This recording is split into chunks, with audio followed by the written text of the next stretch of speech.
We're glad you came out on the hottest night of the year for what might be a hot topic. Until tomorrow. Until tomorrow, hottest day of the year so far.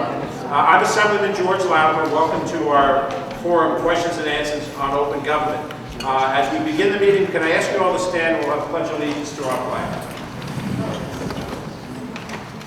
I pledge allegiance to the flag of the United States of America and to the republic for which it stands, one nation, under God, indivisible, with liberty and justice for all. You can be seated. This event is co-sponsored by myself and by an outstanding organization, the League of Women Voters of Larchmont and Mamaroneck. And the president of the league, Beth Radow, is with us here, and I wanted to have a chance to both welcome us and tell us a little bit about the league and its works this year. Beth. Thank you, everybody, for coming this evening. I was very pleased when George told me about this evening. I have to confess I don't know a lot about this group within or department within the Department of State, but I do know that the League of Women Voters depends upon access to information as our main currency. And without access to information, we cannot investigate, we cannot perform studies, we cannot be the deliberative organization that we hope to be when we're educating the public, educating ourselves, educating our elected officials. We go to the voting booth, we have looked in newspapers about information, as much as we have about somebody that might be going off to elected positions, whether it be a president or a governor or an assemblyman and so forth. But when we stop and think about it, it isn't until we have the experience that we really know the job. It might be like getting married or having a child. You think you know what it's like until you have the experience. And in today's world, the issues that we deal with are so complicated. Think of any issue in this town that you're particularly interested in, whether it's flooding, local waterfront revitalization plan, whether it's hydraulic fracturing, whether it's redistricting, whatever it might be. And we're expecting our elected officials to be the fount of all knowledge. How can one be without access to information? How can one be without people like us who take the time to look in these issues and educate ourselves and educate our elected officials? So tonight, we're going to find out how do we get access to that information, what can we get access to, what can't we get access to. I'm hoping we'll get some understanding of why we can, why we can't, and maybe there are ways for even us to effect change as a result of what we learned tonight. Thank you all for coming.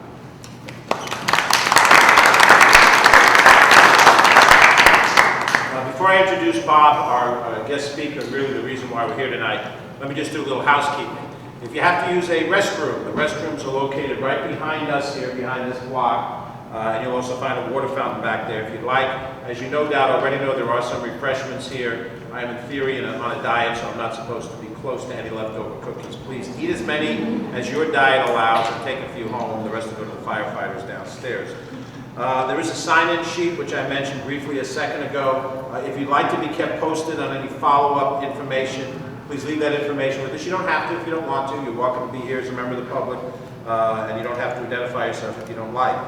Anytime we're in a firehouse, we always have to identify fire exits. There's one over there, and there's one over there. Do not take the elevator. If there is a fire, go to either of the fire exits, and I'm sure we'll have plenty of firefighters to help us get out of here should that happen.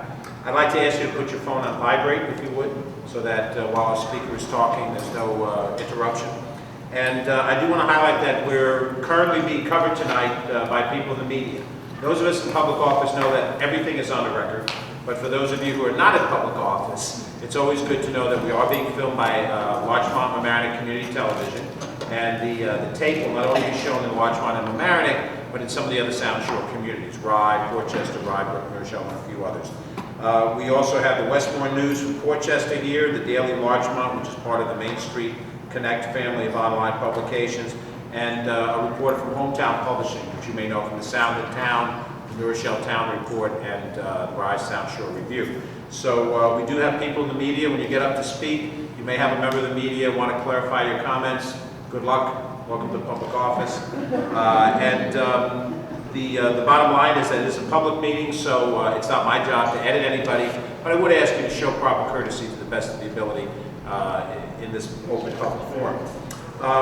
My opportunity to introduce Bob, I'm very appreciative that he took time to come all the way down from the Albany area where he lives as well as work to be with us tonight. And making that commute on a regular basis myself, it's not an easy thing to ask somebody to get in the car and drive a couple of hours and be available to your folks. So I'm very fortunate that Bob is able to be here with us tonight. He is the Executive Director of the New York State Committee on Open Government, which, as he will describe in a second or two, a section of government within the State Department of State. And he has had this assignment for 37 years. He was there at the creation of these laws back in 1934, 74, when the first amendment. I'm old, but I'm not that old. Let me introduce Dorian Gray. That would be the way I should do it. In 1974, when New York State did some of the most innovative laws to open up freedom of information, open public meetings, and so forth. And Bob really has become the go-to source in New York State. We have some elected officials in the room I should mention. Mamaroneck Village Trustee Tony Pagoa Ryan is with us. Mamaroneck Village Trustee John Hofstetter is with us. New Rochelle City Court Judge Susan Kettner is with us. If I'm missing anybody, do forgive me. But I say that because those of us in elected office, as well as citizens, turn to Bob for opinions. People in the media turn to him routinely for opinions in order to help us interpret and understand what it is that we need to know about. So Bob, who is a graduate of Georgetown University, did not play on the basketball team, but was active there and intended to go into foreign service, but we managed to keep him here domestically. He has a degree from New York University Law School, and he has, as he's described, the best job in state government. So let me introduce to you officially our speaker of the night for both comments and questions, the Honorable Bob Freeman. Bob, thank you.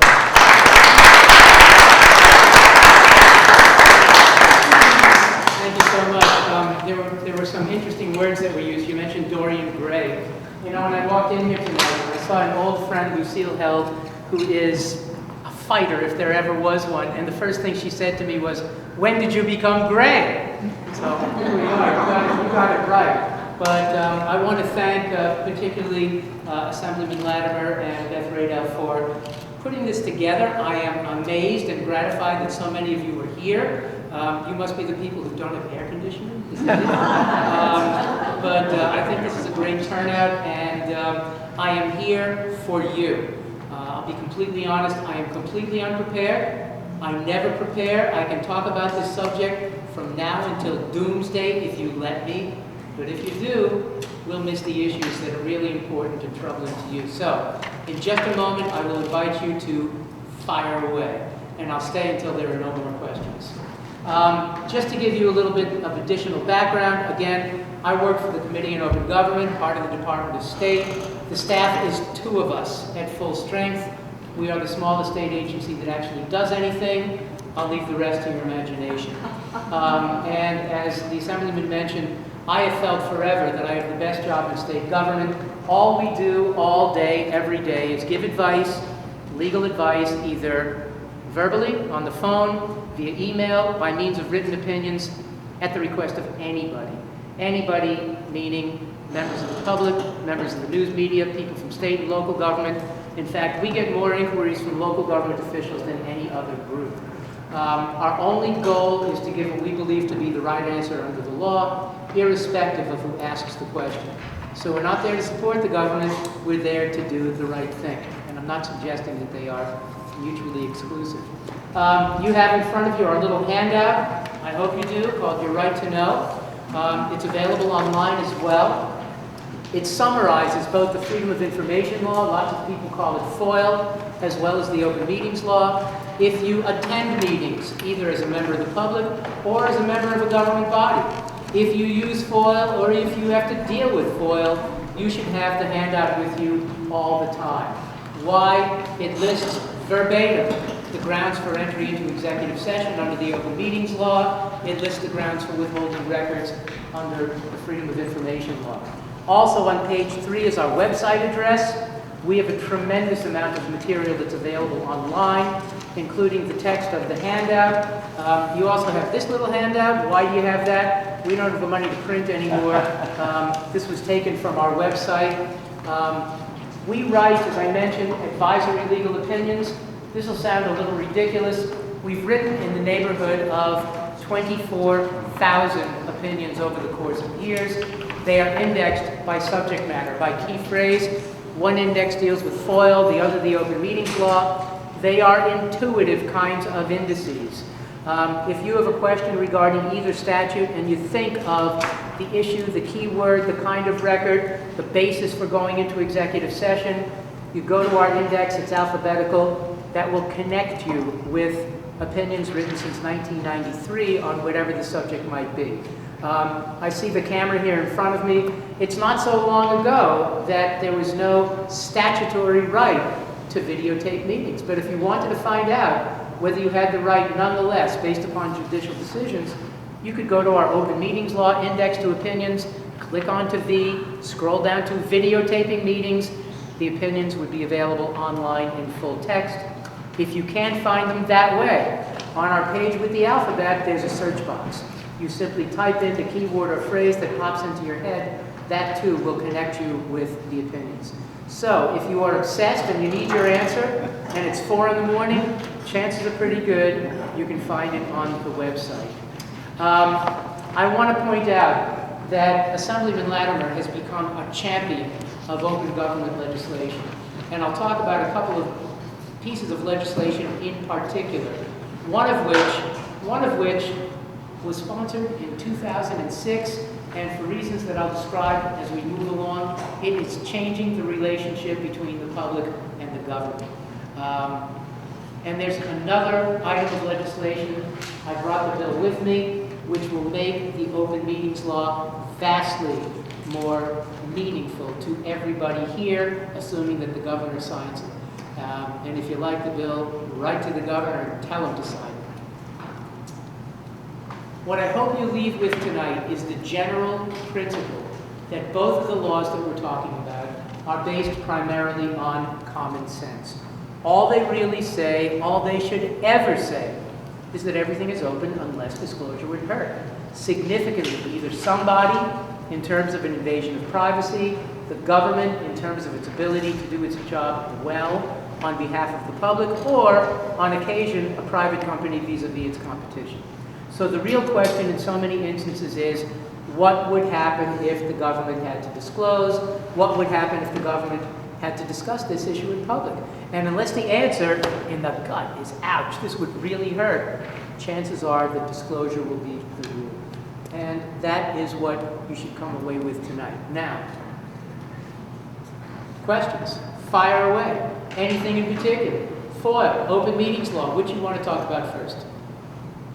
No preference? Yes, good. Break the ice. I have a rather topical question. In our village, we just received a notice for a special DOT meeting involving, I'll read it to you. DOT.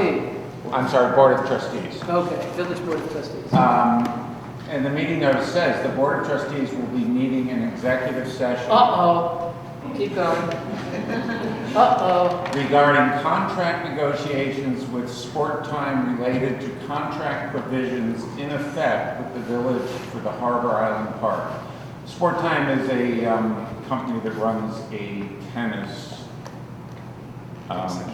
concession in Harbor Island Park, which is a public park in the village. And I did go to the advisory opinions, and you're completely right, they're very intuitive to get to. And I had a hard time figuring out how the way this is described would be a valid issue. Well, let's talk about it. Okay. And maybe we should start at the beginning. First point, the open meetings law applies to so-called public bodies. A public body is an entity consisting of 2 or more members, typically either elected or appointed in accordance with some provision of law to carry out some sort of governmental function collectively as a body, like the Board of Trustees, the Town Board, the Board of Education, Planning Board, Zoning Board of Appeals, City Council, County Legislature, Senate, Assembly, those are typical public bodies. Yes, So a public meeting or a meeting, I'm getting it. you said two or more. Yes, So- an entity consisting of two or more. I'm getting it. I'm getting it. Believe me. The next question, of course, the next question, of course, is what is a meeting of a public body? And there's a history. There's a history. The Open Meetings Law went into effect in 1977. The term meeting then was defined a little bit differently from as it is defined now and has been for 30-odd years. At the time, a meeting was defined to mean the formal convening of a public body for the purpose of officially transacting public business. Well, all over the state, various kinds of boards, commissions, whatever, said, well, we're not going to transact public business. We're just going to talk. We're not going to vote. We won't take action. This isn't a meeting. It's a workshop. It's a work session. It's a study session. It's everything but a meeting. Well, we offered our point of view, and of course, many disagreed. The city of Newburgh became the subject of a lawsuit which went all the way to the state's highest court, the Court of Appeals, and it dealt with so-called work sessions held solely for the purpose of discussion by the City Council of Newburgh. And the Court of Appeals said very simply that any time a majority, a quorum of a public body, gathers for the purpose of conducting public business, and that is the term that has long now been used in the law, that is a meeting subject to the Open Meetings Law, irrespective of the intent to take action, regardless of what it's called.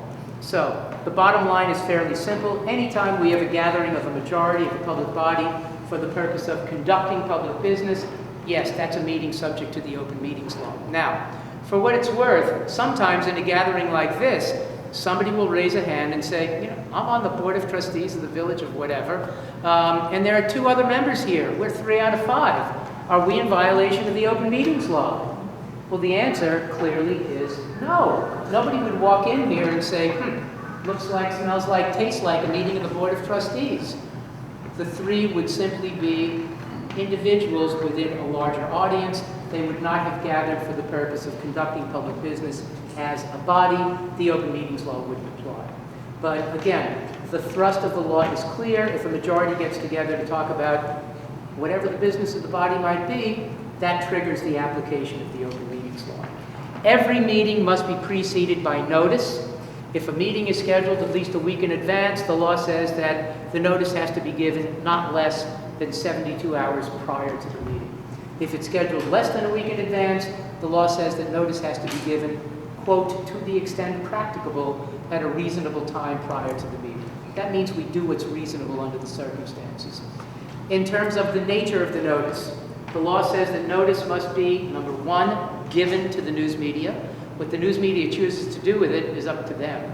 Number 2, it must be posted in 1 or more designated conspicuous public locations. And number 3, now, based upon a relatively recent change in the law, if a public body has a website and it has the ability to post, it is required to post the notice online as well. So you have essentially a 3-fold notice requirement today, 2011. In terms of the issue that you raised, we look at the law and it tells us that an executive session is a portion of an open meeting during which the public may be excluded. It's not separate and distinct from a meeting, it's a part of a meeting. And technically, a board, a public body, cannot schedule an executive session in advance. It may predict an executive session, but it cannot schedule an executive session. Why? Because in order to go into an executive session, a simple procedure has to be accomplished in public. It involves 3 elements. Number 1, somebody on the board has to introduce a motion in public. Number 2, the motion has to indicate what they want to talk about. And we'll get into that in more detail in just a moment. And number 3, the motion has to be carried by a majority vote of the total membership, notwithstanding absences or vacancies. So the key really is that we don't know necessarily with certainty in advance whether a motion for entry into executive session will indeed be carried. And again, for that reason, we have advised the courts have agreed that technically we cannot schedule an executive session in advance. From there, and this is why I suggest that you bring your handout with you to every meeting. Page 14, you have the 8 grounds for entry into executive session. And are you okay? You want some water? No. Sweetie. I told you we're old friends. I have suggested the applicability of what I've come to call the Tracy Chapman principle of law. Anybody know Tracy Chapman? I know. Who's Tracy Chapman? Yeah. So what's the Tracy Chapman best song of the 90s? Don't tell me Fast Cars. Baby, just give me one reason, and I'll turn right back around. You look at the 8 grounds for entry into executive session, and the question is, does the subject matter fit within any of those 8 grounds? If it does, so be it. If it doesn't, presumably the meeting has to be held open to the public. Now, in conjunction with the issue that you raised, what do you think? Do any of the grounds apply? Didn't seem like it. We hear the phrase contractual negotiations all the time. The only place in the open meetings law where you see anything that relates specifically to contract negotiations deals with collective bargaining negotiations involving a public employee union. Clearly, the subject matter that you described has nothing to do with collective bargaining. But let me ask you this. Many of you have gone to meetings. What's the favorite word for going into executive session? Contract negotiation. No, that's not Litigation. No, that's not. Litigation. Are you from Suffolk County? No, it's the land of hostility. That's why I asked. Confidentiality? Personnel. Who said personnel? That's Legislator right. Judy Myers. Judy Myers. Personnel. I hear it all the time. And yet, I suggest just as often that the word personnel should be stricken from your vocabularies. Why? You can read the 8 grounds for executive session from beginning to end, and you won't see the word personnel there at all. And there are some personnel-related issues that unquestionably may be discussed in executive session. There are others that simply cannot. And as we look at the language of the exception, it may have nothing to do with personnel at all, but rather completely different kinds of issues. And that's where we get into your question, I suppose. But personnel, what does it mean? It means 1,000 things to 1,000 people. Throw it away. It's garbage. It's garbage. It's a catch-all. It's a catch-all. And you're reminding me, too, I wrote an article a while ago regarding what I've come to call myths. Have you heard this one? We can't talk about it. We can't disclose anything. It's personnel matter. The law doesn't say that. The law doesn't say that. But we in this country, Americans, in too many instances have become stupid and sheep-like. And we hear these things over and over and over again, and we begin to believe that they're true. Well, when that happens, we begin to lose our rights. And it's my job, at least in my opinion, in old age, to attempt to explode those kinds of myths. Think about this. It comes up all the time. School board talking about the budget. Says to itself, can we really afford, do we really need this art teacher position in the elementary school? What if there's only one elementary school and one art teacher? Everybody's going to know whose position it is, right? What do you think? Executive session? No. Why? Because the issues involve policy. How do we, as the governing body of this large public corporation, determine to allocate public monies? Is art really important to the education of our kids? Yes, it's a personnel matter, but it does not fall within the scope of the exception. On the other hand, if the question is, does this art teacher deserve tenure? Should we keep him or her, or can him or her? There, the focus, in the words of the law, is on a particular person. And as we look at the language of the exception, it is precise. I'll quote it to you. It says that a board can close the doors to discuss the medical, financial, credit, or employment history of a particular person or corporation, or matters leading to the appointment, employment, promotion, demotion, discipline, suspension, dismissal, or removal of a particular person or corporation.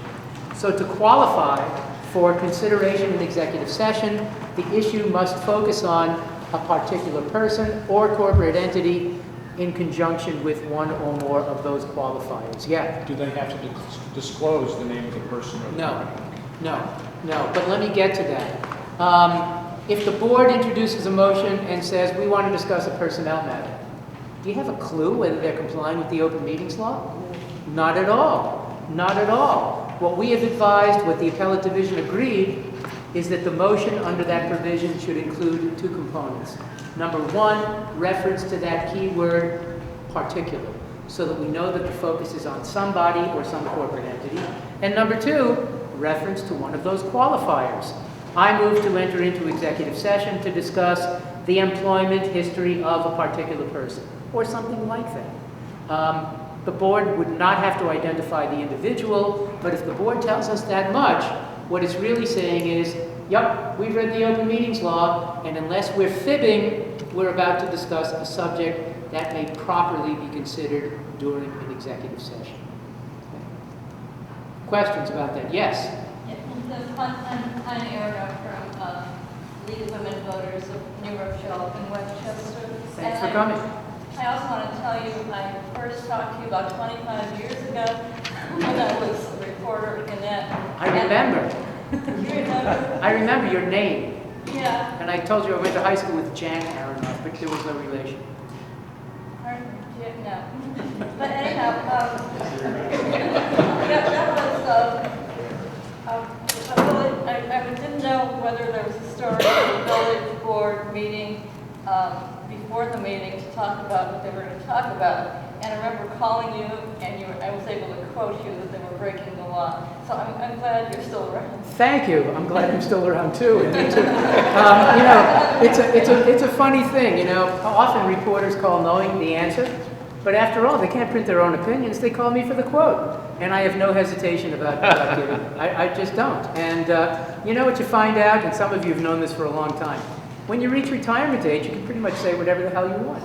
Yeah. I mean, that's the simple truth. Anyhow, I think I'm breaking the law because I am a member of one of many New Rochelle advisory committees. Well, let's talk about that. What kind of advisory committee?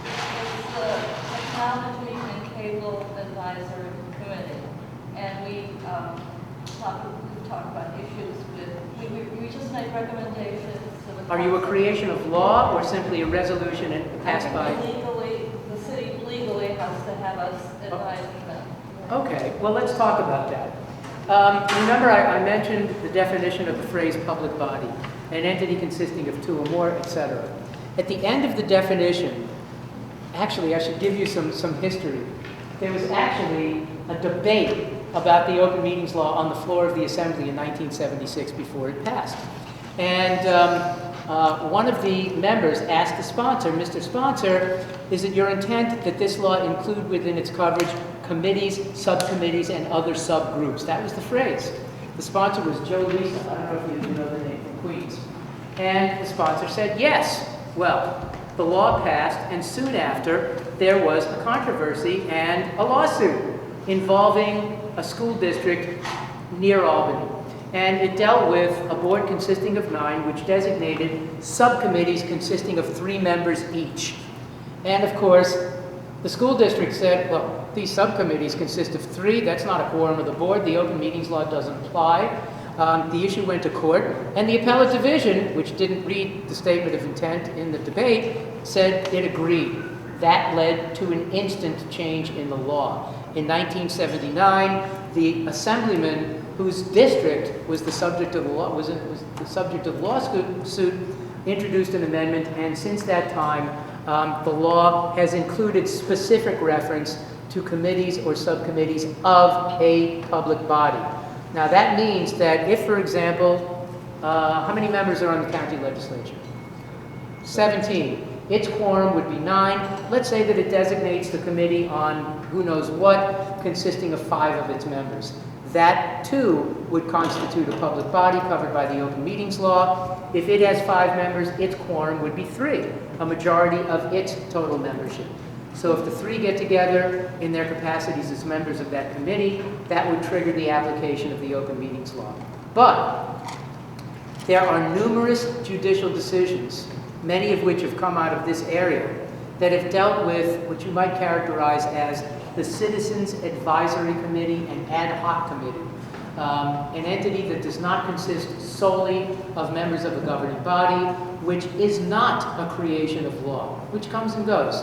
The Temporary Citizens Committee to study zoning, or whatever it may be, and the courts have said that in those instances, those kinds of entities are not covered by the Open Meetings Law. But in your situation, if it is indeed a creation of law, a local law, the city charter, an ordinance, something like that, our advice has been that as a creation of law, it is subject to the Open Meetings Law. Maybe a federal or state law. Well, if it's federal, you know, strangely, we have this is a litigious state. There is a case dealing with an entity that operated within the confines of the state university, but it was a creation of federal law. And the Court of Appeal said, well, because it's a creation of federal law, the state's Open Meetings Law doesn't apply. Go figure. Go figure. So I hope that that helps a little. Yes, good. I have a question. What about telephone calls and email? Ooh. Where a board may Ooh. be soliciting opinions? Okay, let's talk about that. Are you talking about something like a meeting held by means of telephone? Well, Or something like that? soliciting opinions of the other members. All right, we'll have to talk about that. First of all, the Committee on Open Government prepares an annual report to the governor and the legislature. We offer recommendations to improve the operation of the laws. Years ago, and I mean years ago, probably 20 years ago, one of the issues that was discussed involved whether we should recommend something to take advantage of the technology in relation to the Open Meetings Law. Should it be valid to conduct meetings by telephone conference or video conference? Which way should we go? Well, as you look at the Open Meetings Law, it contains a statement of legislative intent right at the beginning of the law. And it says that the public has the right to attend, to listen, and to observe the performance of public officials. Well, gee, if somebody's participating by phone, you can't see that person. And as one of our members said when we were discussing it, you can't see who's whispering in that person's ear. That led to a recommendation to authorize meetings to be held by means of video conferencing, whereby two people in two or more locations can all see one another. That's okay. But the telephone conference call is not. As a matter of fact, there is a decision out of Eastchester. It was the town of Eastchester versus some state agency. The state, it was a meeting of a state board. At full strength, the state board had 5 members. Only 3 were left. 2 of them met. The 3rd participated and voted by phone. Well, the appellate division said that 3rd person could not be counted toward a quorum, could not vote, and because in a board consisting of 5, there always must be 3 affirmative votes to do whatever it is that that board is empowered to do, the action purportedly taken was found to be invalid. Now, let's talk about email, because that has become more prevalent these days. Email, that magical tool that nobody dreamed of not so long ago. What if you're talking about a town board or a city council, or what kind of board? Anything? Yeah. Anything. This comes up most typically in school boards. School board. Anybody here from a school board? Richard Abel is shaking his head yes. School boards are just different. Do you know why they're different? You know, if you run for a town board or county legislature, usually there's some sort of political kind of background, some political party backing. But why do people run for school board? Don't like the lunches, they want to change the bus routes. Sometimes they know something, sometimes they don't. Well, that makes them different. And the other reality, this is just pure nastiness on my part, and it's not a universal comment, but there are so many instances in which superintendents of schools love control more than anything else. And the less knowledgeable the school board members are, the more control they have. That's their dream. So school boards are, let's say, less professional in some instances than a political kind of board. But in any case, thinking about this, the superintendent sends out an email to all the board members. One board member is sitting in front of the screen, gets it right away. Another one gets it when he or she comes home from work, sees it 3 hours later. A third one is out of town, won't see it until tomorrow. There is no instantaneous communication, even though all of the members receive the mail, in my opinion, because there is no instantaneous communication among a majority of the board. I don't believe that the open meetings law is implicated. Think about it in terms of what used to be the old-fashioned interoffice memo. All of the memos to the board members would go into the mailbox at the same time, but again, they would open their mail and read it at different times. Nobody would argue, it seems to me, that the transmission of the interoffice memos in the old-fashioned way would in some way violate the open meetings law. On the other hand, if a majority of a public body gets together by means of a chat room or instant messaging, there's no doubt, in my opinion, that a court would find that that contravenes the open meetings law. So you see the distinction between the two. Now, let's talk about this in relation to the Freedom of Information law. Should we do that? Should we do that? Anybody interested?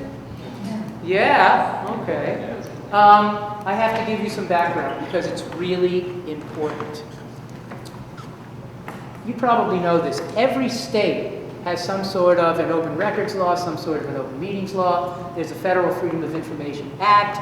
And now, depending upon who's doing the counting, there are 90 nations, approximately, that have passed access to information laws of one sort or another. Our Freedom of Information law was passed in its initial form in 1974. And by the way, I don't know who knows this in here. Does anybody know the name Bill Bookman? Nobody? Bill Bookman? You remember Bill Bookman? He was an editor with the Gannett Westchester newspapers. He is the father of freedom of information in New York. He is the reason for me being here. I'm not saying he's my father. But at the time, Malcolm Wilson was governor. And being from Westchester, they were friends. The first version of our Freedom of Information law was terribly weak. And Bill Bookman went to the governor and said, you know, this is an experiment. We know that it's weak. We need some sort of an advisory body, an oversight body that can gauge the effectiveness of the law and try to figure out how to make it work better. And that led to the creation of what was initially known as the Committee on Public Access to Records, COPAR. In fact, Stanley Fink didn't know my name. He referred to me as Pop. It was changed when the Open Meetings Law went into effect, Committee on Open Government. But in any case, when we were attempting to gauge the effectiveness of the initial version of the Freedom of Information Law, what we tried to do was consider our own experience and, in addition, look at what we considered to be the deficiencies in the Federal Freedom of Information Act. And one of the glaring deficiencies, and it remains to this day, is that the Federal Act has never told us clearly what a federal agency record might be. And to this day, there are issues that percolate through the federal courts, which involve who prepared it, where did it come from, what is its function. All of those issues were resolved here by 1978, when the essence of our current Freedom of Information law went into effect. Think about 1978. Usually there are people in the crowd who can't think about 1978. I spoke to a bunch of graduate students at the Newhouse School in Syracuse yesterday. None of them could think of 1978. High tech was an electric typewriter. We used carbon paper to make copies. They didn't know what carbon paper is at the most. It's stuff that makes you dirty. Nobody dreamed of anything like the internet. If you mentioned the term email, nobody would know what you're talking about. It was a different era. But the truth is, we got lucky. It was the beginning of the era of computers. Not PCs on every desk, not laptops. Nobody had them. They hadn't been invented yet. Usually the computers were big machines that were in the basement somewhere. But in drafting the law, we attempted to look to the future, and since 1978, FOIL has included a definition of the term record that is extremely broad. It has become probably, in my opinion, the most critical element of the law. It defines the term record to mean any information in any physical form whatsoever, kept, held, filed, produced, or reproduced by, with, or for a government agency. So whether it's the 8.5 by 11 sheet of paper, the content of the database, a computer tape, email, a videotape, if it's maintained by or for a government agency, it is a record that falls within the coverage of FOIL. And it doesn't matter where it is. Let's talk about your email question. Let's say that school board members do what they do now. They used to get together on the phone. They used to get together over a cup of coffee. Now they email one another. And they email their constituents from their home PCs. Well, what if the school board member or town board member or city council member or whomever is engaged in email communications from his or her home involving the business of the governmental entity that he or she serves? Those communications are records that fall within the coverage of FOIL. Whether they are accessible under the law is the next question. And in terms of rights of access, we consider email in the same way we would consider the piece of paper. Again, the content determines what's public and what's not. But the point is that the email communications, even using one's home PCs, do not remove them from the scope of FOIL. Okay. Questions about that? Yeah. Not specifically about that. In that communication of a city council member or anyone for that matter, government body, using their computer for communication, what guarantees the public that we have access to it, or that communication is kept somewhere where there is a record of it? Well, I'll tell you of a couple of suggestions that we've made. Number one, if somebody in government, as a matter of routine, goes home, uses his or her own home PC or whatever it may be, the suggestion has been that that person be given an email address that is associated with whatever the government agency might be. By doing that, it's easy to separate and identify and segregate the email communications that involve government business as opposed to the pictures of the grandchildren or Amazon or whatever it might be. Second, every agency is required to designate a so-called records access officer. That is the person who has the duty of coordinating an agency's response to requests. In most local governments, it's the clerk, the town clerk, the village clerk. Those people are also the legal custodians of all town and village records, irrespective of where they're kept. Those people by law are also the so-called records management officers. That's a phrase that you see, this will tell you, we have too many laws in the word. It's in what's called the Arts and Cultural Affairs Law. Arts and Cultural Affairs Law. The Arts and Cultural Affairs Law, if you're really interested, it's Article 57A, involves what is called the Local Government Records Law. And under that law, there are requirements involving the retention and disposal of records. We can't get rid of records just because we don't want them around anymore. We have to live with schedules indicating minimum retention periods. Those schedules are developed pursuant to law by the Commissioner of Education. He designates that function to the state archives. If you're really interested, the schedule is available online on the New York State Education Department's website. It's called the MU1. In fact, if you just Google MU1, you'll probably find it. The other suggestion that we've made is pretty simple. If somebody does indeed communicate via email from his or her home PC relative to government business, and this is easy to do, copies of whatever comes in or whatever goes out should be routinely transmitted to the records access officer. That way, if somebody makes a request, the clerk doesn't have to get in touch with all the members and say, we have a request for such and such, you got anything? The clerk would have it, the clerk would be able to deal with records retention requirements, the clerk is the person who goes to training sessions, the clerk is the person who has my number on his or her Rolodex. I think it's the way to go in terms of that kind of issue, yes. What about text messages? Excuse me? What about text messages?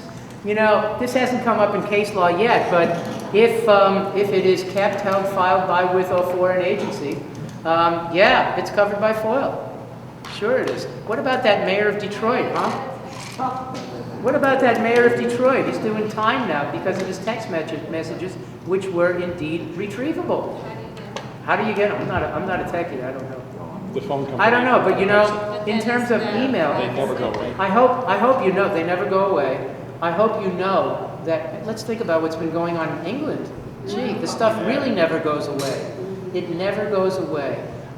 If you hit the delete key, it's still there. And it's still there unless you take a sledgehammer to your hard drive, pretty much. She's shaking her head, yes. Yes, you had a comment. Yeah. You're the judge? Well, I am now. Ooh. Your Honor. I used to chair a local land use board, and I was under a lot of pressure from the board members to email them. Every month we would have new applications, and I absolutely refused. I said, this is the best I will get. I will call you on a one-on-one basis and discuss the applications one-on-one. And invariably somebody would say, well, what did Nancy think about this application? Or what did so-and-so think about it? But I was really reluctant, and I refused to give in to email requests because I didn't know whether one of the other members would just start forwarding to like 3 other members, and then they would have like a private meeting. It just seemed to be fraught with a lot of problems. I don't disagree, and I don't know how we can ever avoid that kind of possibility in 2011 and beyond. Yeah, you know, conceptually, certainly I agree with you. Why? Because as we look, again, at the statement of intent that appears at the beginning of the Open Meetings Law, it is clearly intended to open the deliberative process. And the courts have said on several occasions, if the Open Meetings Law was intended only to enable us to view the actual decision being made, why have a law? The notion is to open the decision-making process. So, you know, again, certainly in terms of intent, I agree with exactly what you're saying. In terms of reality, I think that communicating via email these days is absolutely unavoidable and part of life. Well, I only limit it to administrative matters, like.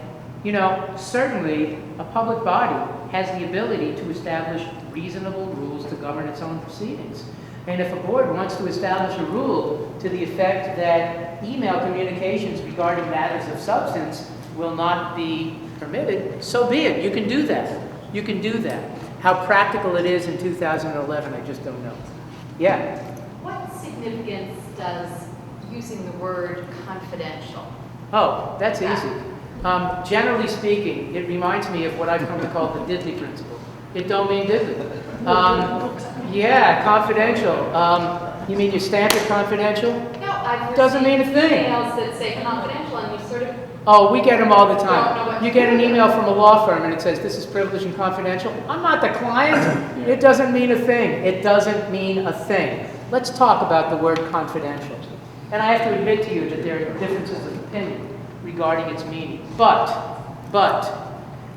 to my mind, confidential refers to those matters which cannot be disclosed based upon statutory guidance provided either by the state legislature or by Congress. Our first exception in FOIL deals with records that are specifically exempted from disclosure by state or federal statute. A statute, again, is either an act of Congress or an act of the state legislature. And there are numerous statutes that confer confidentiality. Usually they deal with intimate details of people's lives. If you are poor and you apply for or receive public assistance, the records maintained by the Department of Social Services identifiable to that person are confidential. It's nobody's business to know that so-and-so is poor. Your medical records, everybody knows medical and mental health records are confidential with respect to the public. They cannot be disclosed. There are numerous examples of statutes that confer confidentiality. On the other hand, stamping it confidential, agreeing to confidentiality, those kinds of activities just don't mean a thing. There have been many situations in which there have been controversies where some sort of a settlement agreement is reached. And what if one of the terms of the settlement agreement is The terms of the settlement agreement shall remain confidential. The courts have said you can't do that. You cannot create confidentiality where it does not exist by virtue of a statute. By virtue of a statute. To be distinguished are situations in which there is the option to withhold. The option. And that's what most of the Freedom of Information Law is about. It says that an agency may withhold records in certain circumstances. It doesn't say that an agency must withhold records. The only situation in which an agency must, again, is when a statute says that the agency must maintain confidentiality. You with me? Yeah. Okay. Anybody here have issues involving a school board, a school district? Is that a yes? You know, I'll be completely honest with you. You know, and the Open Meetings Law says the same thing. Remember I said earlier that a board may enter into an executive session to discuss certain things? If the motion to go into an executive session doesn't carry, the board is free to discuss the issue in public, which tells us that the subject is not inherently confidential, right? If you have the option, it's not confidential. And in fact, there are federal cases that deal with this ability, if you will, to disclose, as opposed to the option to withhold, the ability to disclose when there is an option. And the federal courts have pretty much said that the item is not confidential, again, unless a statute forbids disclosure. And this comes up in the context of school board business in conjunction with issues involving kids. Anybody here ever hear the Family Educational Rights and Privacy Act? Yeah, 1, 2, FERPA is what it's called. It applies to every educational institution in the country that participates in a federal funding or loan program. So it covers every public college and university, school district in the country, as well as numerous private colleges and universities. It cuts in two directions. It gives parents of minor students rights of access to the records about their kids. The kids acquire the rights of their parents when they reach the age of majority. Concurrently, it forbids disclosure to third parties unless either the parents or the students reaching the age of majority consent, as the case may be. That is a situation where a board member would be prohibited from disclosing information identifiable to a student unless the parent consents to disclosure. On the other hand, if the board wants to discuss the superintendent and how well or poorly he or she is doing the job, certainly they may go into an executive session. But they don't have to. They don't have to. To my mind, that tells us that there is nothing contrary to law if so-and-so discloses what transpired during the executive session. Whether it's good or wise or ethical to do so, to my mind, is separate and distinct from whether it is illegal to do so. I've gone on too long. Yes, Lucia. The history of the Freedom of Information, I find that the name, the Freedom of Information, and the Open Meetings Law names are very contradictory to actually what they are in truth. In '74, under the Sunshine Law name, I was very delighted that I and the Daily Item did join to try out the validity of the Freedom of the Sunshine Law. And that name at that time was a delightful one because it meant the sun was rising. Well, that, to be honest with you, that is simply sort of a common name for open government laws, whether they're access to records laws or open meetings laws. There's no reference in law in New York to a sunshine law. All right, well now, since that's passed, the Freedom of Information Law gives us the right to know everything that we have to know. And you and I have discussed many times, and today you advised me to something that is very, very important to everybody really having the freedom to complain without going through a very, very expensive situation. That being that if you win a law, if you win a case in the courts, that the lawyers should be paid by the community or the town or the village who is guilty of not giving you the laws that you're supposed to have. And he told me today, and I think everyone should be aware of it, that there is a little bit of that coming through. Well, if I may expand upon that. Right. The state legislature has enacted actually over the past several years, a series of amendments designed to strengthen both the Freedom of Information Law and the Open Meetings Law. One of them involved the possibility of an award of attorney's fees. And what the law says is that if you are denied access under FOIL, you have the right to appeal to the head of the agency or governing body or somebody designated to determine appeals. If your request is again denied, you have the right to go to court.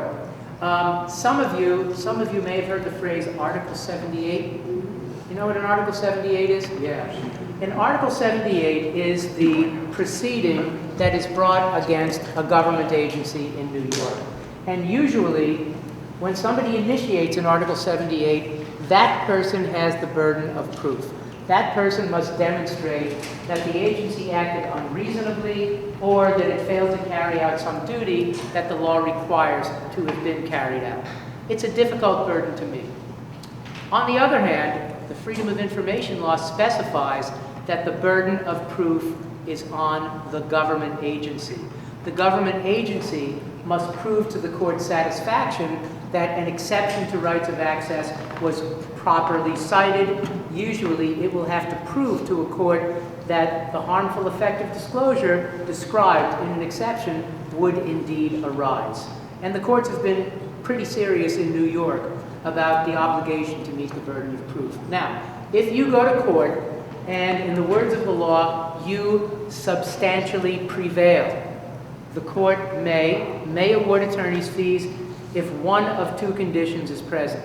Number one, if the court finds that the agency had no reasonable basis for withholding, or number two, if the agency dragged its feet and failed to abide by the time limitations for responding to requests. In that situation, the court can award attorney's fees payable to you, Lucille Q. Public. Now, what I mentioned to Lucille was a recent appellate division decision involving a request by the New York Civil Liberties Union for certain records maintained by the City of Saratoga Springs Police Department.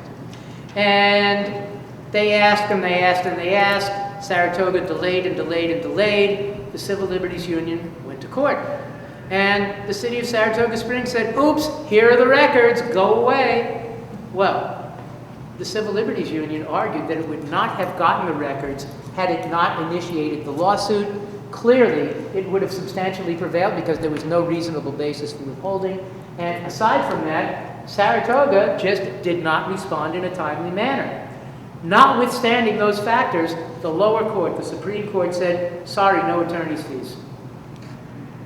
The Civil Liberties Union went to the appellate division. The appellate division said, lower court, you abused your discretion. You should have awarded attorney's fees. The intent behind the exception was to ensure that government had an incentive to comply. Concurrently, the purpose of the amendment was to deter unreasonable denials of access. So the people shouldn't have to go to court. And that's really the notion. That's really the notion.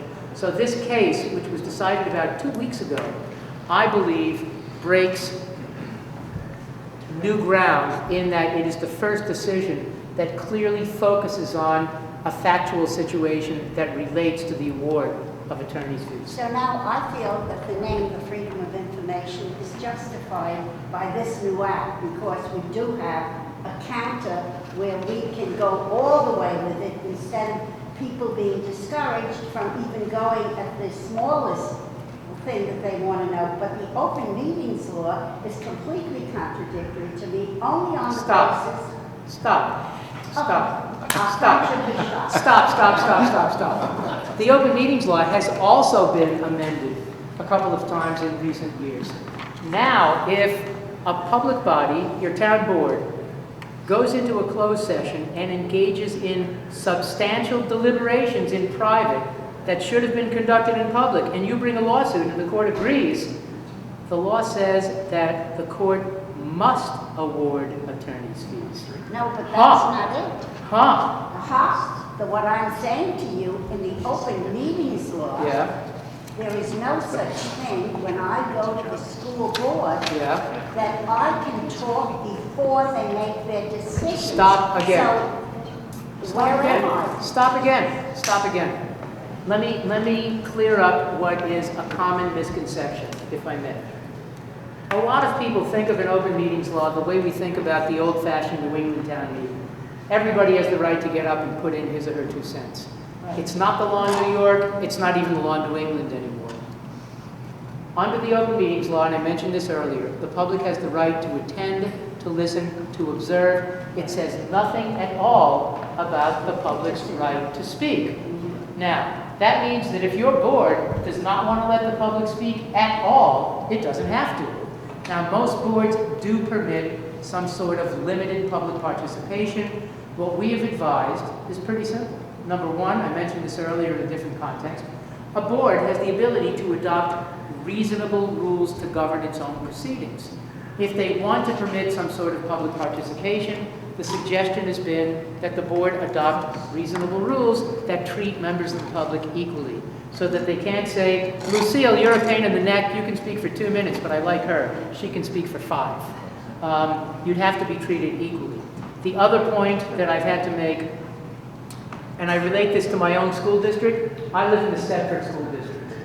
It's the place where all the kids are above average and all the teachers are wonderful, right? That's what every school district tries to tell the world. We all know that it's not really true. What if a parent gets up and says, oh, board, my kid's teacher is just wonderful, we love her. What if the next parent gets up and says, wait a minute, my kid has the same teacher and the teacher stinks? What's the board going to say? Shut up, go away, personnel matter, can't talk. Well, there are federal cases which indicate that if the door is open, it's open all the way. If the board is willing to permit praiseworthy comments regarding its staff, it must also permit critical comments.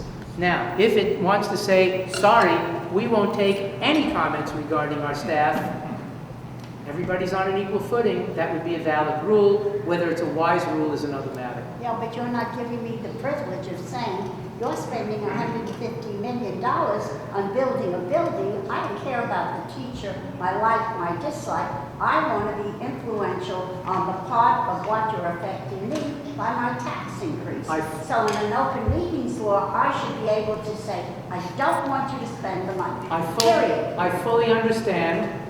If you don't like the way your town board is treating you, what do? League of Women Voters will tell you. You vote the rascals out. You vote them out and you elect people who are more willing to listen. Can I ask a question? Sure. Can you explain the justification for redacting portions of documents that are obtained? Sure. We're sort of switching gears.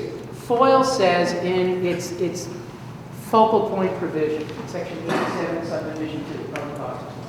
It says that all government agency records are accessible, except those records or portions thereof that fall within a series of exceptions. There are innumerable situations in which a single record or report will include both accessible information as well as deniable information. Simple example. This comes up all the time. People want to know about how much public employees are paid. Well, there's case law dealing with access to the W-2 maintained by the employing municipality. What is there within the W-2? Our names, public. Gross wages, public. Social security number, that would be redacted prior to the disclosure of the items that are accessible. And there are a zillion examples where that may be so. And in fact, again, the state legislature has seen fit to amend FOIL recently to deal with perhaps the necessity or the ability to redact in conjunction with electronic information kinds of systems.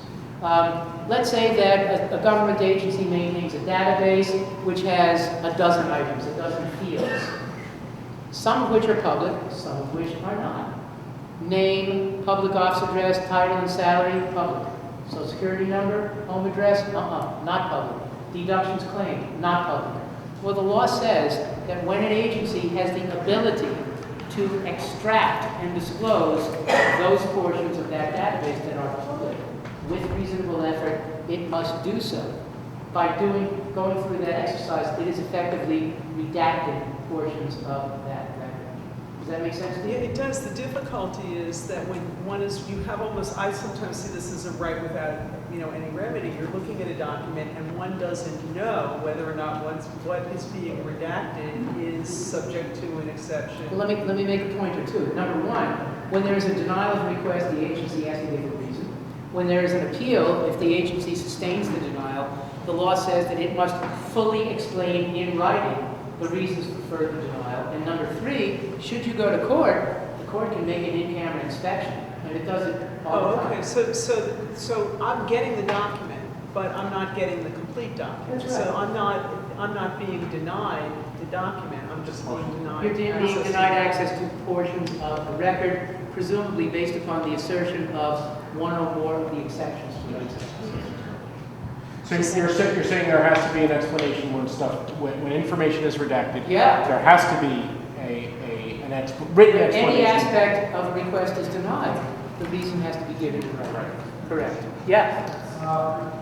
Regarding all of these abilities to file Article 78 and so forth, what the agencies are supposed to do. One thing that stands out to me is somebody who boils quite a bit, emails me quite a bit, is that there isn't anything I'm aware of where you have like the comptroller goes around and does what. Yes.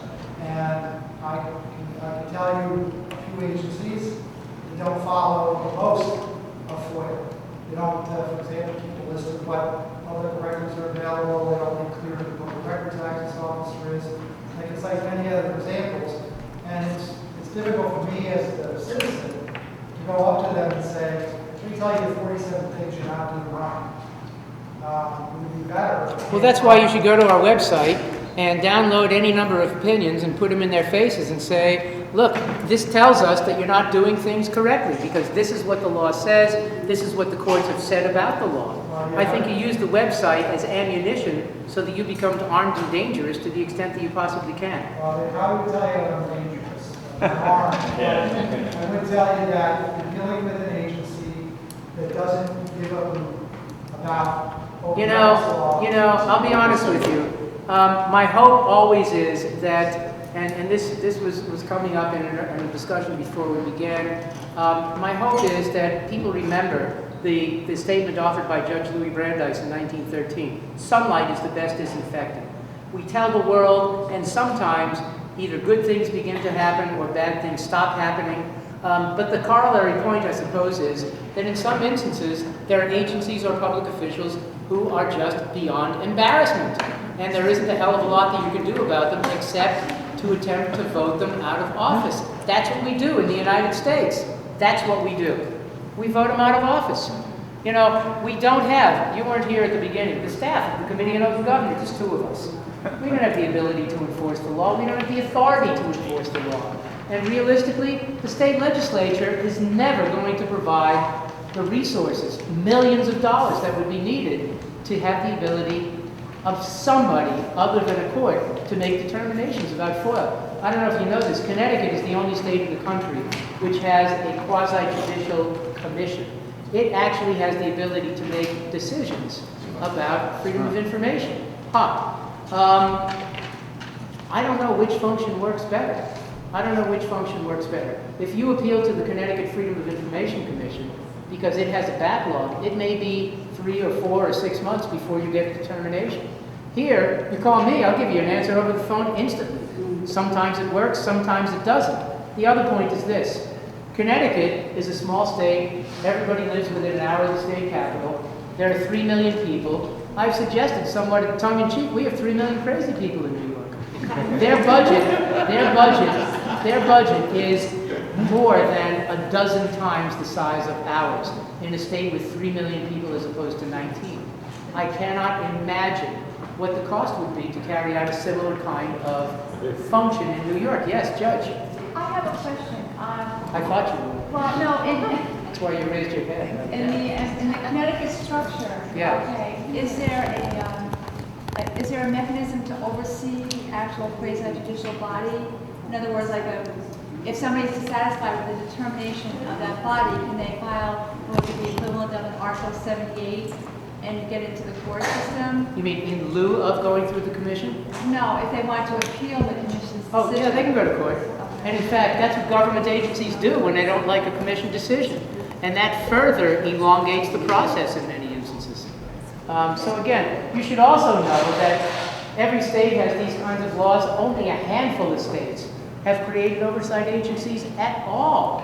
In most jurisdictions in this country, if you have a question or a problem about freedom of information or open meetings, there's nobody to call. There's nobody to call. Here, at least you can call me, and you all do, I know that. Yes, You had said that you can't schedule an executive. technically you cannot. Okay, but if the board knows that they're going to be discussing one of these 8 issues, can they schedule that within their monthly public hearing? What we have suggested to split hairs legally is that they can put on their agenda or put out a notice saying, a motion will be made to enter into an executive session to discuss such and such. Yeah, or the village manager will ask or something like that, so there's no guarantee that there will be an executive session. There is rather perhaps a likelihood that there will be an executive session. Yeah. As I told you in private, the people of this state don't do that fast. Thank you, but I'll be honest with you, I can't believe they pay me to do this stuff. You know, when you upset somebody in government every day of your life, you know, it's mystifying, And you get paid to do it. I'm on my 7th governor and I have no protection. It's amazing, it's amazing. Of course, Andrew knows that I worked for his father when he was Secretary of State. Yes. Can I go back to? Yes, I'm sorry. I thought you were just offering unnecessary praise. If we could go back to ad hoc committees that you mentioned. Yep. We've had mayors that have been fond of forming mayors ad hoc committees to do village business. And this circumvents a board of trustees approval. It's one person, but it is doing government business. Can everybody hear? I'm sorry, The gentleman is referring to ad hoc committees designated by a mayor, presumably in order to circumvent the application of the open meetings law. Is that right? well, no, in order to prevent an actual vote of board of trustees. Okay. So there's been one person appointing, 5, 7 members, whatever you permit. That's not my main point. My main point is that the mayors have considered this as an advisory, a mayor's ad hoc advisory board, that even though it's doing business of the village, it's really not subject to the laws of the village. Can I ask you a question? No minutes necessary. If I could just make one. Go ahead. I've insisted when I've been the chair that each member of that committee, because they've been tricky legal situations, file an oath of office with the village so that if anything should happen and there's litigation, we're covered under the village officers' insurance policy. Does that change our status? Well, let me ask you a simple question. Do these ad hoc committees have the authority to take final and binding action? No. Well, then they're not covered by the open meetings law. That's what the courts have told us. That's what the courts have told us. But, remember I told you how broad the Freedom of Information law is? They may not be subject to the open meetings law, but any record that they prepare or acquire is covered by the Freedom of Information law. Why? Because that law deals with, again, any information in any physical form whatsoever, kept, held, filed, produced, or reproduced by, with, or for an agency. So the records, again, that these ad hoc advisory groups prepare or acquire are subject to rights conferred by the Freedom of Information law. Yeah. We recently had a planning board meeting where the planning board adjourned the meeting ostensibly to confer with council. Okay. And then reopen the meeting. Is that executive session? No, stop. What is that? Let me split legal hairs if I may. Okay. As we look at the open meetings law, there are 2 vehicles that potentially permit meetings to be closed. One, as you know, is the executive session. And we also know that an executive session is a part of an open meeting, a procedure has to be followed. the grounds for entering into executive session are specified and limited on page 14 of your handout. Separate is the second vehicle, which is described at the end of the handout. It refers to so-called exemptions. If a matter is exempt from the coverage of the Open Meetings Law, should I smile? It's just as though the law doesn't exist. One of the exemptions pertains to matters made confidential by federal or by state law. For better or for worse, there are cases that go back at least 100 years, indicating that when a municipal board is seeking legal advice from its attorney, and the attorney is giving legal advice, they create an attorney-client relationship under which the communications are privileged and confidential, and therefore, to that extent, exempt from the coverage of the Open Meetings Law. So technically, it would not be an executive session. It would be a matter that is exempt from the Open So what they did was appropriate. If in fact, they were yes. seeking legal advice, you know, we've written opinions that suggest that when a board is conferring with its attorney and stops seeking legal advice and the attorney stops giving it, that's when the attorney-client privilege is over, the Open Meetings Law goes back into effect. Yes, Richard. The problem that I like your shirt. Has everybody seen the shirt? It's got the First Amendment on the Has back. the First Amendment on the back. Elected official will say, I can't talk about it because we talked about it in executive session. Yes. Well, I was sort of getting to that in relation to the school board thing. And you hear it from school boards. You remember I said a little while ago that in my view, information, if you will, is not confidential unless there is a statute that forbids disclosure. So the question has been, can a school board member or others on other boards divulge what transpired during an executive session? And I wrote opinions years ago. In fact, they're so old I actually went to the library. I couldn't go online. And again, I found federal and state decisions indicating that to prohibit disclosure by a public official, there must be a statute that forbids disclosure. And consequently, it's been advised that a school board member may, without breaking any law, usually divulge what occurs during an executive session. And in fact, there's a judicial decision that dealt with the issue in relation to litigation, and the argument was made that disclosure of information acquired during an executive session would somehow be illegal, and the court said, no, there's nothing in the Open Meetings Law or any other statute that specifies that what is said or heard during an executive session cannot be disclosed and is indeed confidential. Again, I relied upon both state and federal judicial decisions. On the other hand, the Commissioner of Education wrote a decision that says, in essence, that if a school board member divulges what transpires during an executive session, that person could be kicked out of office. My belief is that the Commissioner of Education, and it's a different commissioner now, was, what's the word I'm looking for? Wrong. But he was just plain wrong. And I'm waiting for a situation in which a school board member is booted off a board, sues for $1 billion under the U.S. Civil Rights Act, and wins. Not only that, when I started saying to people who raised the question that I thought the commissioner was wrong, State Ed actually called me and asked me to stop saying that. That's when I started yelling at more. So in any case, as I said, there are differences of opinion. God knows, you know this as a member of the news media, one of the rules of human nature is that there is somebody on every board who's willing to spill his or her guts out of the God knows if that were a crime, there would be a lot of city council members, town board members, village board members, school board members in jail, but they're not, at least not for that. At least not for that. I think that the commissioner was, I hesitate to say it, pandering to his constituency. And, you know, it's very interesting, and I'm telling you more than I should, but I'm asked to speak before all kinds of groups, including programs for new school board members. And the first speaker is always from the State School Boards Association, who gets up and says, you know, we really, really want to appear to be unified and unanimous, and gee, we don't want to disagree in public, and you shouldn't, you know, and there are boards that have passed rules that say only the president of the board can speak to the news media. And board members have called and they said, do I have to abide by this rule? And I have said, I think you should violate it with impunity. Why? We have this First Amendment thing in this country. I can read the back of your t-shirt, you know, to remind people what it is. But I'm not suggesting that a board member get up and say, I am representing the board. But certainly, a board member, in my opinion, has the obligation to express himself or herself regarding an issue of public interest. How do we know who to vote for the next time around?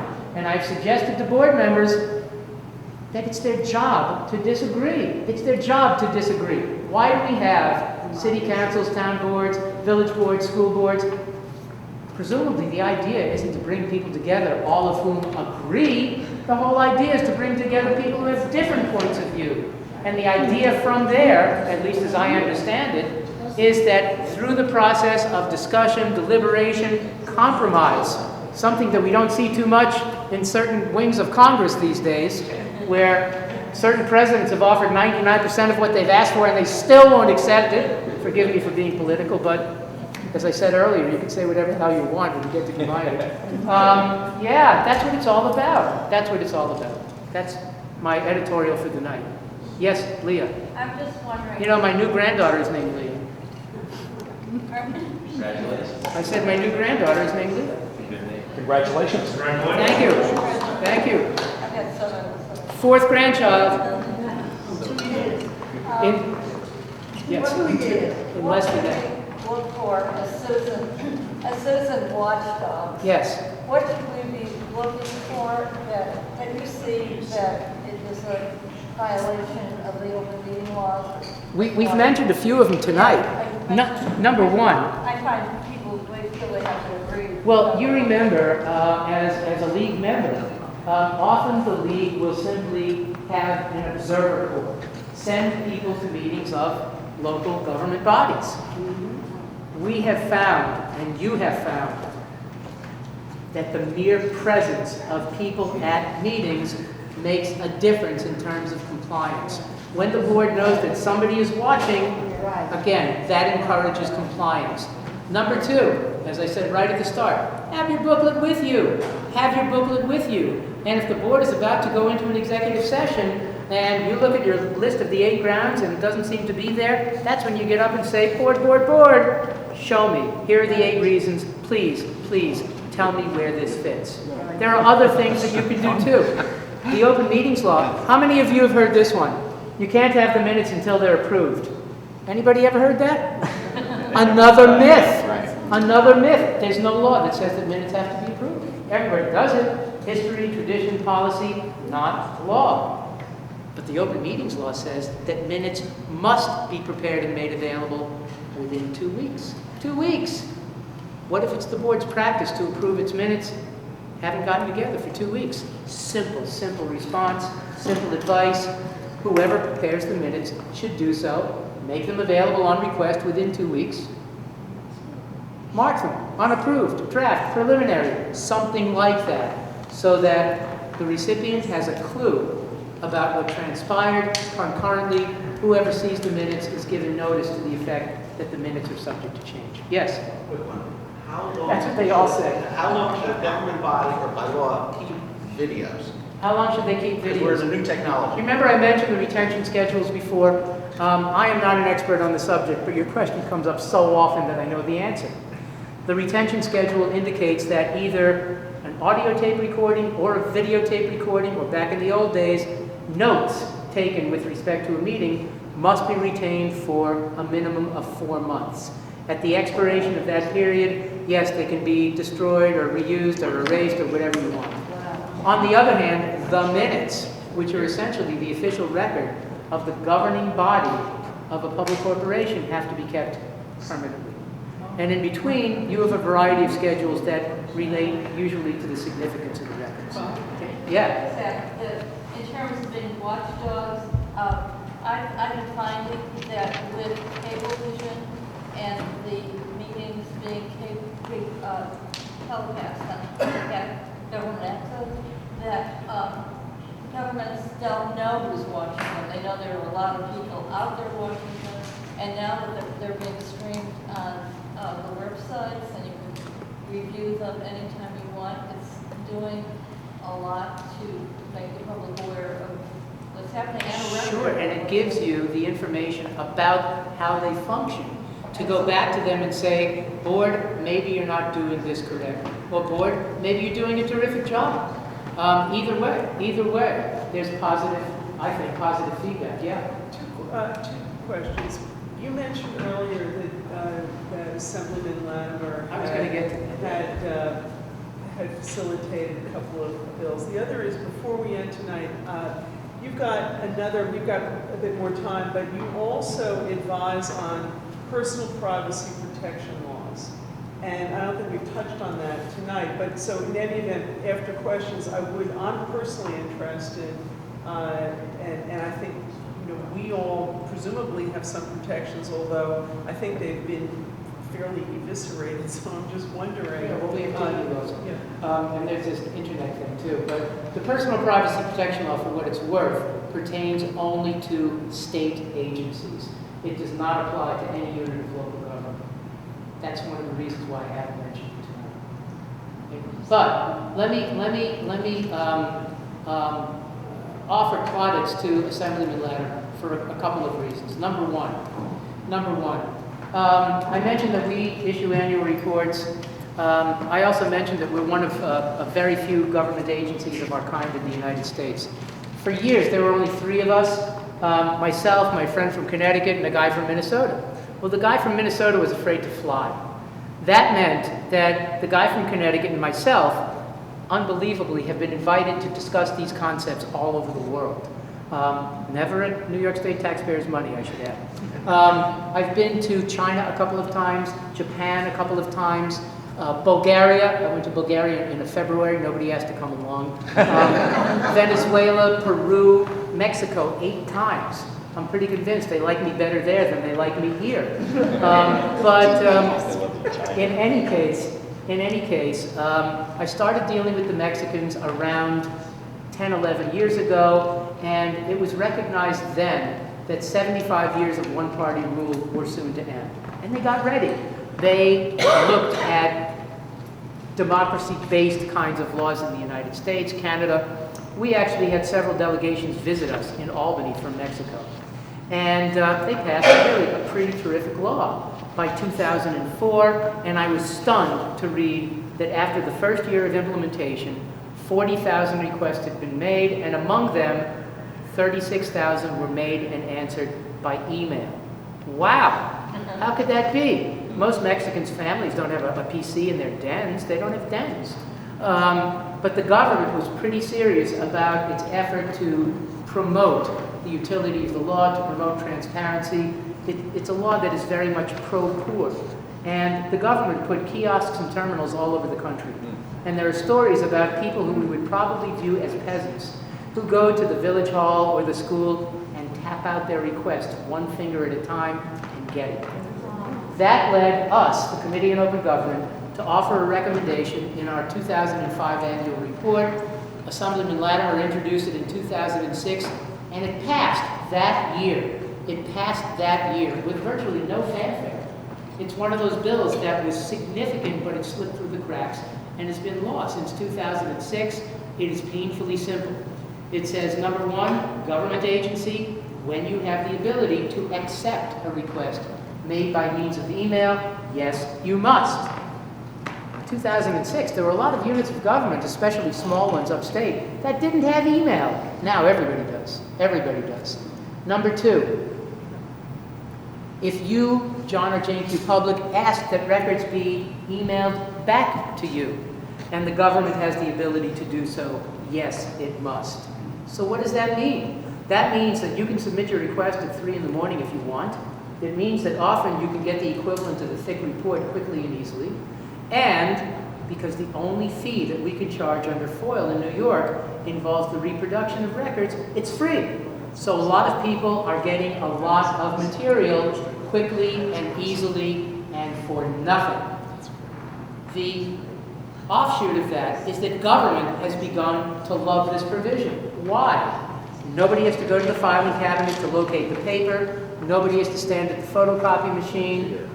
nobody has to do the paperwork associated with taking in a quarter of a page. We had sort of a different view of the impact of this amendment from a guy named Mark Mahoney. Does that ring a bell to anybody here? Mark Mahoney won a Pulitzer Prize in 2009 for editorial writing. Editorial writing for the Glens Falls Post-Star. Not the New York Times, not the Washington Post, not the Wall Street Journal, but the Glens Falls Post-Star. And Mark told me, this is about 4 or 5 years ago, he began in Glens Falls a Freedom of Information blog. And I said to myself, you're out of your tree, who the hell's going to care? It was hugely successful, and through the blog, he and his reporters were able to learn about what was going on within the communities, within their coverage area. And he wrote editorials about those kinds of issues in relation to both freedom of information and open meetings law. Those were the editorials that won him the Pulitzer. And we invited him to a meeting of the Committee on Open Government to talk about all of that.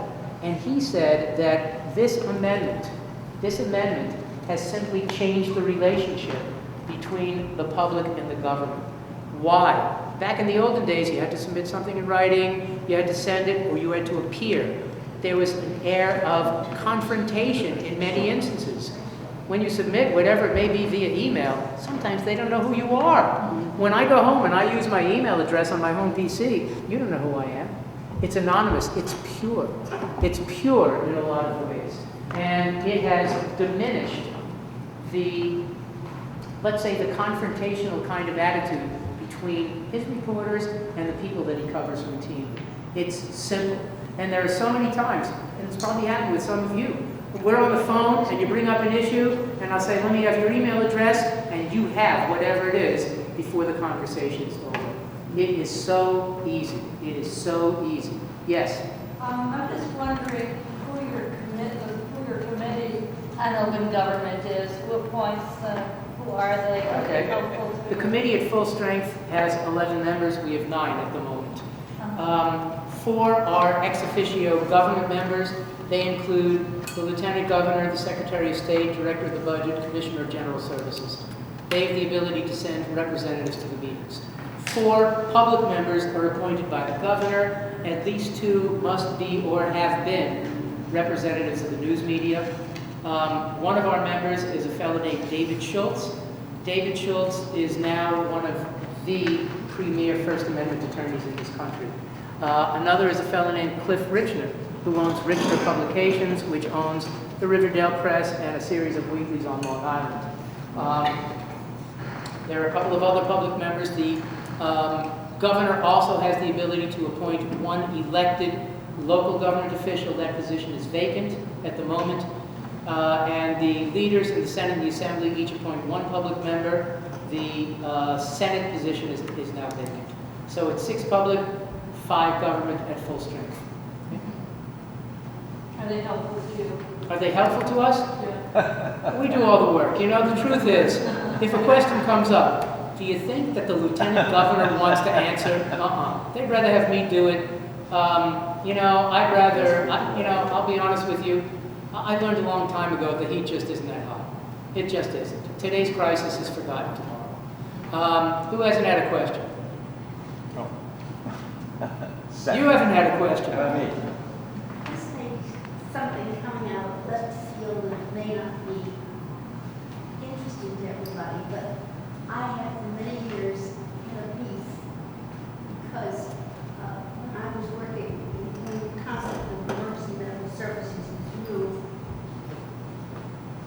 and we wanted to develop 911 came into existence. And I was in touch with communications, EMS communications people across the country, and I was told that we need, I won't go through all the people that came, but we should have what they call 6 public safety answering.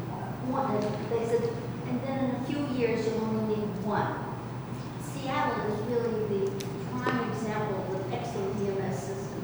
They have 1 public safety answering point for a huge area. Well, when we had a council, it was really a very informal council of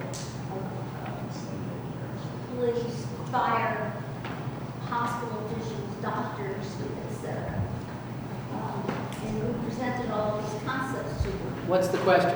Question was that when we presented it to the legislative committee, and we said we wanted 6 public safety answering points, they said, okay, we were 3 of one party, 2 of another. Then a man who came from room 3 came in and worked for your telephone company, and he said, you don't need 6, you need 52, one for each police department. And I want you to know that today, with the last information I have, we now have 38, because 8 volunteer fire departments in the northern part of the county developed a very modern system of public dispatch. They have the right to do that. I'll be honest with you, it's very interesting, but it has little to do with what I do. I don't know how to respond. Does anybody?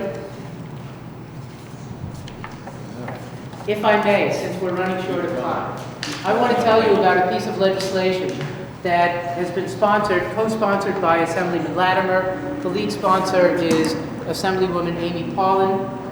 Again, both of whom have been true leaders. And this deals with a situation that just about everybody here has faced. You go to a meeting of whatever the board might be, and you're sitting there, and the board in the front of the room is referring to page 2, 3rd paragraph. And you have no idea what they're talking about. Is that right? Well, we have been proposing for years an amendment to the law that would generally say that if a record is scheduled to be discussed in an open meeting, it has to be made available to the public in advance of the meeting. And granted, this bill has some compromises, in part because of money. It says that a government agency is not required to spend money to implement it.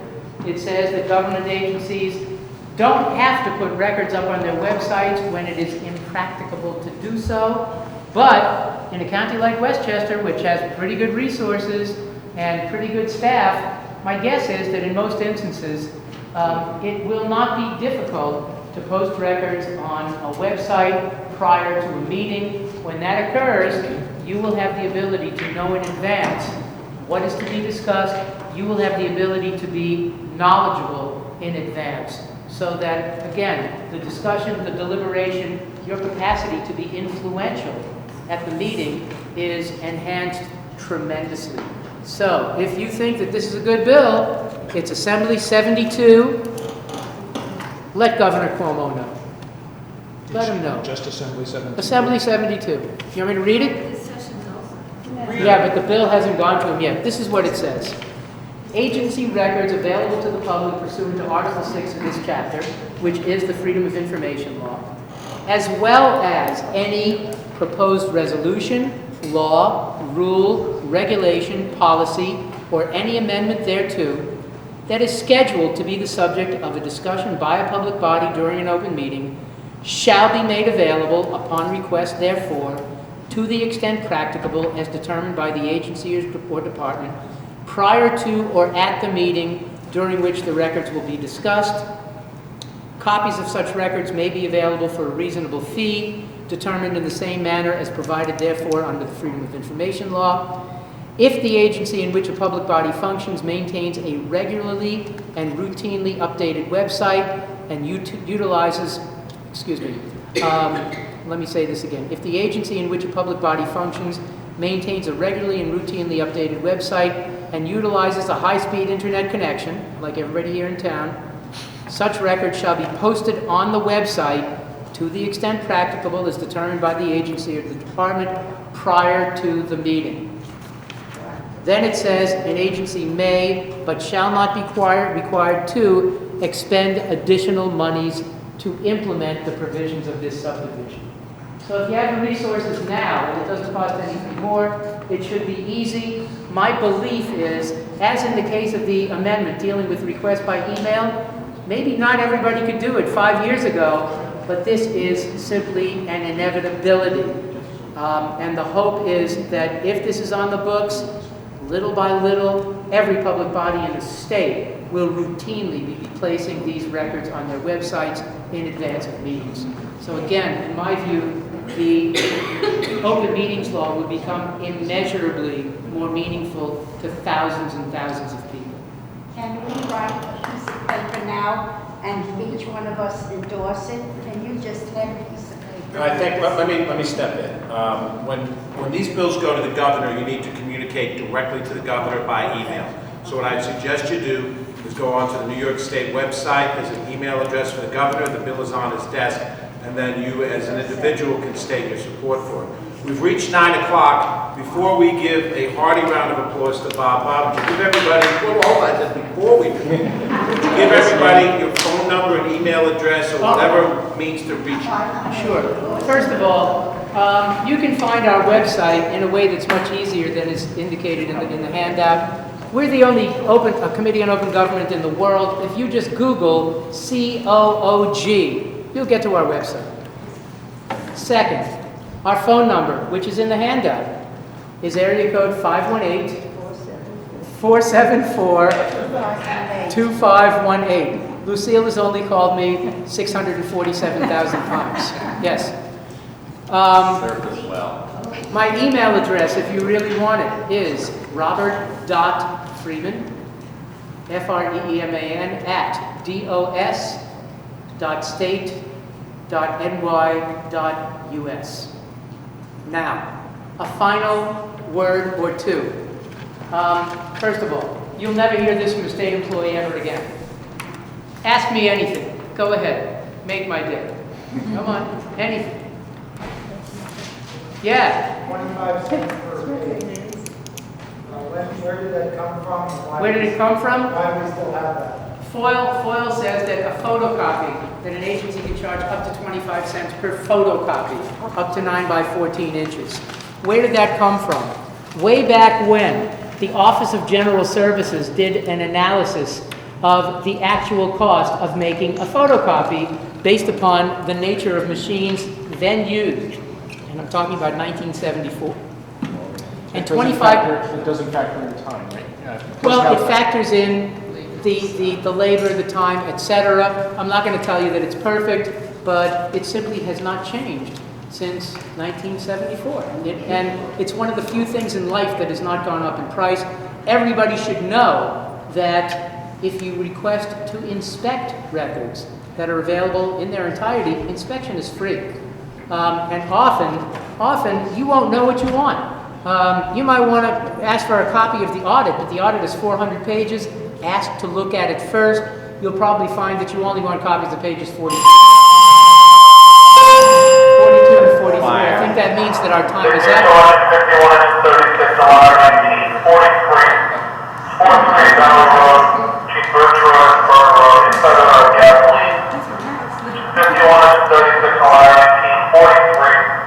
43 Valley Road.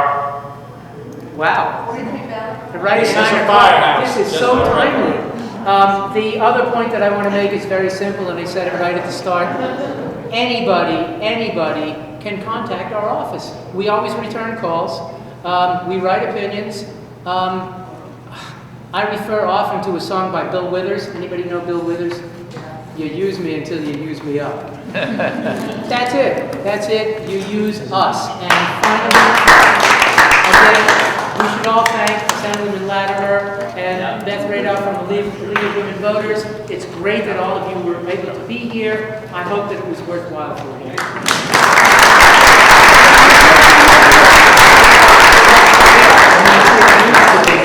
Thank you, Bob. Thank you for coming. Please grab something on the way out the door. If you have any follow-up questions, you know how to reach Bob and or myself. Have a wonderful night. Stay cool tomorrow.